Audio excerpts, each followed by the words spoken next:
يا رب افتح لنا أبواب رحمتك وبارك في وقتنا وجهدنا واجعل هذا العمل خالصا لوجهك الكريم. أسأل الله لي ولكم الصحة والعافية والرزق الواسع والسعادة اللي ما تنقطع ويكتب لنا ولكم الخير أينما كنا. اللهم يا ميسر الأمور يسر لنا ولكم كل خير وابعد عنا وعنكم كل شر. يا رب اجعل هذا الفيديو سبب فرحة وبركة لنا ولكم ويرزقنا وإياكم راحة البال والسعادة ويبعد عنا وعنكم الهم والحزن بإذن الله. السلام عليكم ورحمة الله وبركاته يا أحلى ناس يا وردات اللي بتنور فيكم قناتي. أول شي بحب سلم عليكم وحدة وحدة، بتشكركم من كل قلب على تفاعلكم الحلو وتعليقاتكم اللي عن جد بترفع المعنويات، على مشاركاتكم اللي بتدل قديش انتو أهل محبة ووفا. وكمان بشكر كل وحدة اشتركت جديد بالقناة ونورتونا، انتو سبب قوتي وسبب استمراري، والله يجزيكم الخير ويبارك فيكم وفي عائلاتكم. صدقوني ما في شي بيفرحني أكتر من دعمكم، كلماتكم الطيبة، وإن شاء الله نكبر سوا خطوة بخطوة ونكون عند حسن ظنكم. وإذا وصلتوا لهون وما كنتوا مشتركين بقناتي شو عم تستنوا؟ اضغطوا على زر الجرس وحطوا لايك لكل فيديو. بتمنى من كل صبية أمانة إذا كنت عم تشاهدي فيديو بتحطي لايك، لأنه اللايك بيرفع من الفيديو وبخليه يوصل لناس أكتر. وما تنسوا كمان تحطوا لي تعليقاتكم الحلوة حتى أنور فيها قناتي. ومثل ما شفتوا بهذا اليوم أول شي كنا على سرتي عم نشرب قهوة. طبعا صورت لكم كمان لأهل اليوتيوب، كده عم أصور شورت للإنستغرام والتيك توك، وحبيت أخذ لكم الكواليس هيك إذا انتبهتوا بأول فيديو في تليفوني أنا عم بصوره، فحبيت أخذ لكم هيك كمان ما أنساكم أنتم من هيك فيديوهات الحلوة كتير. أنا بحب صراحة، أنا بيتي طابق أول يعني ما في إطلال كتير، يعني لأنه كمان الشبابيك كلها مسكرة بتطلع حديد، فما خرجت أصور هيك مثلا لبرا. فلما بروح على سرتي بستغل هيك فرصات وأعمل هيك تصويرات بإذن الله. وطبعا ما نسيت اهل اليوتيوب لانه صورت قلت لكم شورت على تيك توك وعلى انستغرام، بس ما نسيتكم انتم كمان، في ناس ما عندها تيك توك او انستغرام حبيت اشارككم كمان.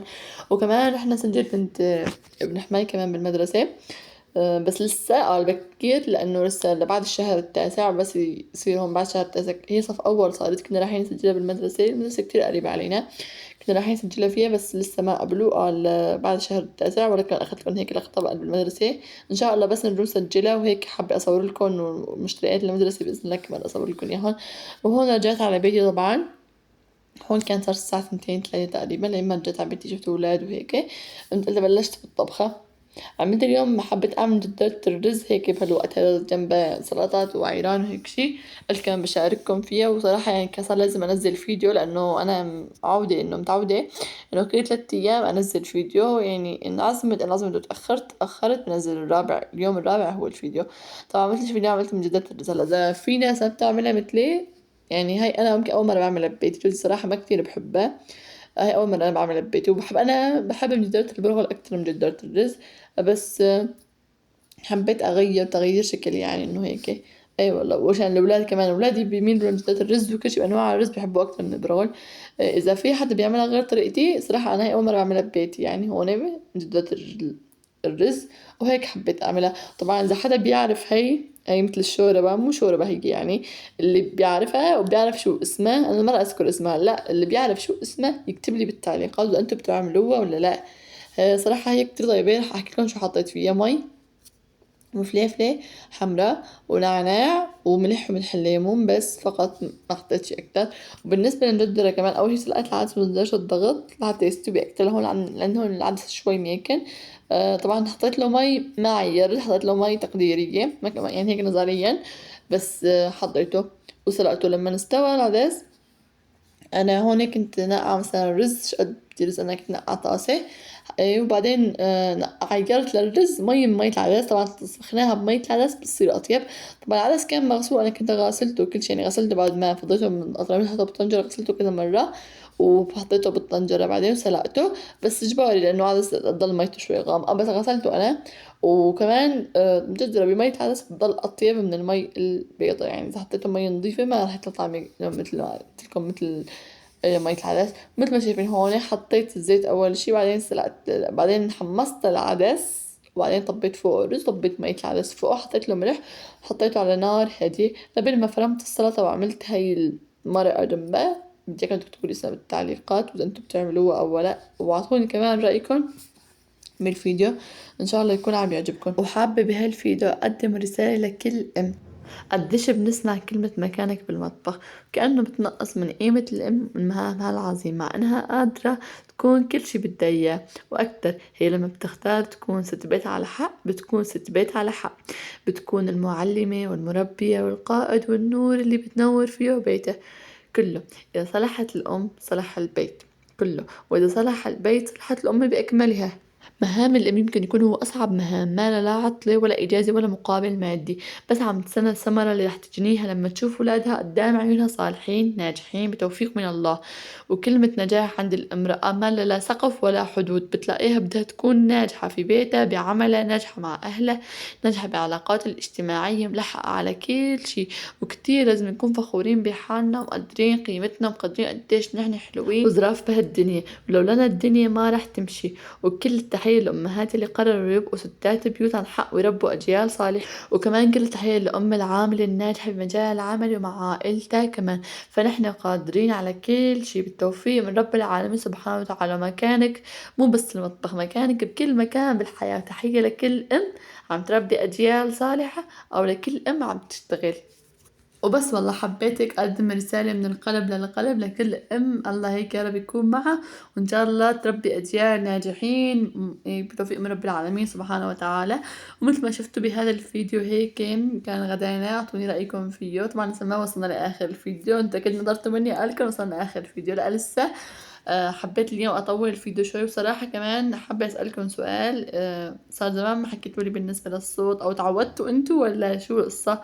ما عدتوا قلتولي إنه صوتي كتير سريع أو في إزعاج بالصوت. طبعا اليوم أنا مجربة سماعات جديدة عم بمنتج فيهم الصوت، بتمنى تكتبولي إذا حسيتوا أي تغيير. صراحة أنا ما حسيت تغيير، إنه قبل ما أمنتج فيديو عم بسمعه قبل ما أنشره على اليوتيوب طبعا ما حسيت في تغيير كتير. ما بعرف إذا أنتوا حسيتوا في تغيير. انا ما حسيت صراحة. فاكتبولي انتو بالتعليقات، لان صار زمان ما قلتولي انه بالنسبة للصوت وبالنسبة لجودة الفيديو شو عم تتحسن يعني ان شاء الله. اكتبولي ارائكم، شو عم تلاقي فيديوهاتي عم تتحسن، انه عم تلاقوا في تغيير بالقناة، شو بتحبوا اعملكم فيديو الجاي عن ايش يكون يعني. وكمان انا فعلت ميزة المنتدى امبارح، فعلنا ميزة المنتدى الحمد لله رب العالمين. فبتمنى منكم كمان هي بنفس القناة يعني تفاعلوا عندي على المنتدى وعلى الشورتات كمان. عم نزل شورتات كتير كتير حلوة، ما خاصة بالفيديوهات هدول، هيك شورتات حلوة قهوة هيك طلعات فوتات يعني، ما خاصة بالفيديوهات هي نهائيا، كتير حلوة. كمان بتمنى تتفاعلوا عليهم، بتمنى تفاعلوا كمان على حسابي التيك توك وعلى حسابي الانستغرام كمان. وبالنسبة اليوم ما في قصة، حبيت هيك احكي معاكم بس هيك حكاية بين بعضنا، ما انه احكي قصص وشي.